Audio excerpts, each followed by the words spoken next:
اچھا سر، اب ہمیں یہ بتائیے کہ جو خاص طور پہ جو انڈسٹریل الکوہل ہے اور وہ ہمارے فوڈ میں بھی اب مطلب ہم یوز کر رہے ہوتے ہیں، تو سر وہ کتنا، کس کوالٹی اور مطلب الاؤ ہے حلال کے طور پہ، مطلب ہے بھی یہ نہیں ہے؟ سو ایک چیز، اور دوسری مطلب میں شرعی نہیں، مطلب ایک سائنٹسٹ کے طور پہ آپ سے پوچھنا چاہ رہا ہوں، سو آپ اس حوالے سے بتائیے۔ دوسرا سر سوال یہ ہے کہ سر ہم جو فرمنٹیشن فوڈ استعمال کرتے ہیں، اور جو تو وہ سر اس کا کون سا لیول ایسا آ جاتا ہے جس پہ جو ہے وہ جو فوڈ سیرپ ہے یا فوڈ ہے وہ الکوہل میں کنورٹ ہو جاتا ہے؟ دیکھیں، آپ نے جو پہلا سوال کیا ہے وہ تو بالکل شریعت عین شرعی سوال جو ہے وہ بن جاتا ہے کہ کون سے والے الکوہل کا استعمال فوڈ میں ہو سکتا ہے اور ہو بھی سکتا ہے یا نہیں ہو سکتا ہے۔ تو اگر آپ شرعی نقطہ نگاہ سے دیکھیں، I'm not a شرعی ایکسپرٹ، لیکن میں صرف اتنا آپ کو بتا ضرور سکتا ہوں کہ الکوہل کا استعمال ایز انگریڈینٹ منع ہے۔ یعنی آپ الکوہل سے مراد ہم لے رہے ہیں یہاں پہ ایتھانول۔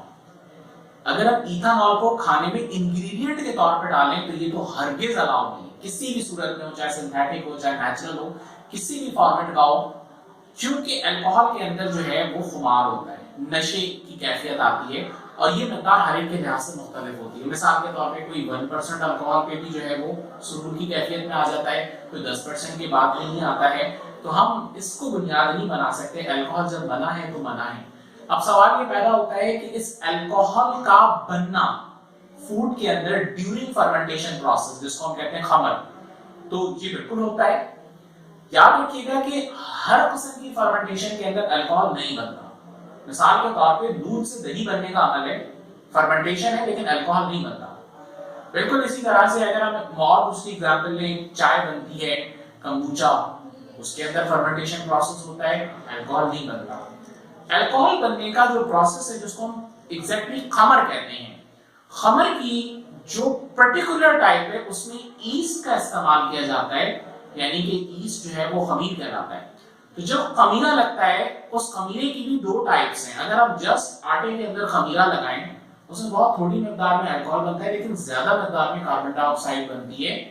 اور وہ اتنے ٹیمپریچر کے اوپر بیک کیا جاتا ہے، normally 200 degree centigrade 180 degree centigrade کے اوپر، کہ اس میں الکوہل بچنے کے چانسز ہی نہیں ہوتے، کیونکہ الکوہل کا جو ایوپریشن ٹیمپریچر ہے وہ ہے 70 سے 80 ڈگری سینٹی گریڈ، تو وہاں تو الکوہل بچنے کے چانسز ہی نہیں ہوتے۔ لیکن اگر ہم دوسرے پروڈکٹ کی بات کریں، جس کی مثال ہم لے سکتے ہیں سرکہ۔ سرکہ بننے کا جو عمل ہے، یاد رکھیے گا کہ سرکہ جو ہے وہ ایک جائز چیز ہے، لیکن الکوہل ایک ناجائز اور حرام چیز ہے۔ سرکہ بننے کا عمل ہوتا ہی جب ہے جب الکوہل بنا ہو، یعنی مثال کے طور پہ میں آپ کو ایک ایگزامپل دوں، کھجور یا انگور، اگر آپ نے اس سے سرکہ بنانا ہو تو اس کا پہلا پروسیس کیا ہوگا کہ کھجور یا انگور سے سب سے پہلے الکوہل بنے گی۔ لیکن اگر آپ نے الکوہل بنانا مقصد رکھا، خمیر آپ نے الکوہل بنانے کے لیے استعمال کرنا ہے، تو وہ تو کسی مسلمان کے لیے جائز نہیں ہے۔ لیکن اگر آپ کا مقصد اس سے سرکہ بنانا ہے تو اس کا نیکسٹ سٹیپ یہ ہوتا ہے کہ وہی الکوہل جو ان بٹوین بنتی ہے کنورٹ ہو جاتی ہے ونیگر کے اندر، اور وہ ایک پاک چیز ہے اور صحت کے لیے فائدہ مند چیز ہے، اور اس میں سے نشے کا جو امکان ہوتا ہے مکمل طور پہ ختم ہو جاتا ہے الکوہل سے ونیگر بننے کے بعد۔ تو اگر آپ اس کو یہ کہیں کہ ایک حلال اور پاک چیز تھی، اس کا ایک انٹرمیڈیٹ فیز ایک ناپاک چیز میں آیا، لیکن جب آپ کا فائنل ڈیسٹینی پروڈکٹ بنا تو وہ مکمل طور پہ پاک اور حلال ہے۔ تو ونیگر کا استعمال بالکل جائز ہے، حلال ہے، اور اس استعمال کے لیے کہ اگر آپ نے انگور یا کھجور سے ونیگر بنانا ہے تو یہ سب سے بہترین غذائے اور صحت کے لیے فائدہ مند اور صحت بخش چیز ہے۔ Excellent, excellent sir, thank you sir.